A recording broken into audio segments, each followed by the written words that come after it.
Hello friends. तो आज के लेक्चर में हम बात करेंगे सुप्रीम कोर्ट की। ठीक है, इससे पहले हमने 2 लेक्चर जो हैं वो अपलोड किए, उसे देखिए। तो ये तीसरा पार्ट जो है इसे डिस्कस करते हैं आज। ठीक है, तो इससे पहले हमने आर्टिकल आर्टिकल 128 तो पढ़े थे, 129 कहता तो अब है हम डिस्कस कोड करते हैं ऑफ आर्टिकल रिकॉर्ड के बारे में। ठीक है, 129। कोड ऑफ ओके, रिकॉर्ड का मतलब है कि जो कुछ भी सुप्रीम कोर्ट में हुआ है उसका रिकॉर्ड होगा। ओके, इसके अंदर सुप्रीम कोर्ट के पास 2 पावर है। पहला है कि जितने भी जजमेंट्स जो सुप्रीम कोर्ट ने किए हैं उसको रिकॉर्ड किया जाता है और वो फ्यूचर के लिए सेव करके रखे गए हैं। ठीक है, ये सब रिकॉर्ड करके रखा जाता है कि किस केस में किस तरह की जजमेंट दी गई है। दूसरा है, अगर सुप्रीम कोर्ट की कहीं पे भी उनके डिसीजन पर अगर कोई खंडन किया है या कि उस पर कोई इंसल्ट हुई है, ठीक है, तो सुप्रीम कोर्ट उसको पुनिश कर सकता है। ठीक है, नेक्स्ट हम बात करते हैं आर्टिकल 130 की। आर्टिकल 130 कहता है सीट ऑफ सुप्रीम कोर्ट।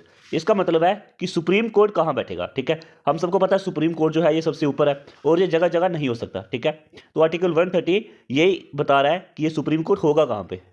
हमारे कॉन्स्टिट्यूशन के अकॉर्डिंग दिल्ली में जो सीट है वो होगी सुप्रीम कोर्ट की। ठीक है, वहीं पे बिल्डिंग है, वहीं पे होगा सुप्रीम कोर्ट।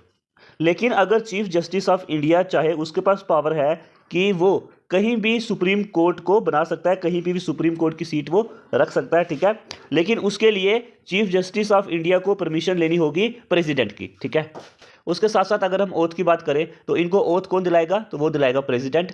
और टेन्यूर की बात करें, अगर टेन्यूर क्या होता है, समय, ये कितने समय तक ये सुप्रीम कोर्ट में रह सकते हैं, तो वो फिक्स नहीं है। ठीक है, जब तक ये 65 ईयर के नहीं हो जाते तब तक ये रह सकते हैं सुप्रीम कोर्ट में। ओके, तो इस लेक्चर में फ्रेंड्स इतना ही। ये सुप्रीम कोर्ट का पार्ट 3 था। तो नेक्स्ट लेक्चर में हम सुप्रीम कोर्ट को खत्म करेंगे। ठीक है, धन्यवाद।